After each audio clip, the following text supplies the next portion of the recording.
తెలుగు కథ వింటారా ఛానల్‌కి స్వాగతం. రాతిపురం అనే గ్రామంలో కొండపై 2 ఊళ్ళు ఉన్నాయి. ఆ గ్రామంలో వారంతా నీటి కోసం నిత్యం ఎన్నో కష్టాలు పడేవారు.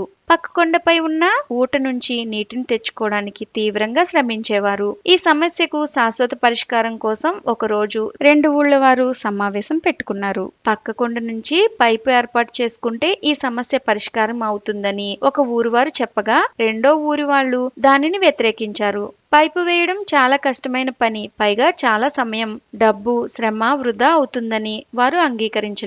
అందుకు తాము సహాయం చేయమని రెండో ఊరు వాళ్ళు చెప్పారు. కానీ మొదటి ఊరి వాళ్ళు పైపు వేయడం మొదలు పెట్టారు. మొదట్లో ఎన్నో ఇబ్బందులు పడ్డారు. కొందరు తీవ్రంగా గాయపడ్డారు. పైపులు విరిగిపోయి తీవ్రంగా నష్టపోయారు. వాళ్ళ కష్టాలను చూసి రెండో ఊరి వాళ్ళు నవ్వుకునేవారు. కొన్ని సంవత్సరాలకు ఎలాగైతే పైపు నిర్మాణం పూర్తయింది. మొదటి ఊళ్ళోకి నీళ్లు వచ్చాయి. రెండో ఊరి వాళ్ళు అప్పటికి కూడా కష్టపడుతూనే నీళ్లు తెచ్చుకునేవారు. వారిని చూసి మొదటి ఊరి వాళ్ళు రెండో ఊరి వాళ్లకు కూడా తమ నీటిని ఇచ్చారు. అందుకే కష్టాన్ని చూసి భయపడితే ఎప్పటికీ సుఖం దక్కదు.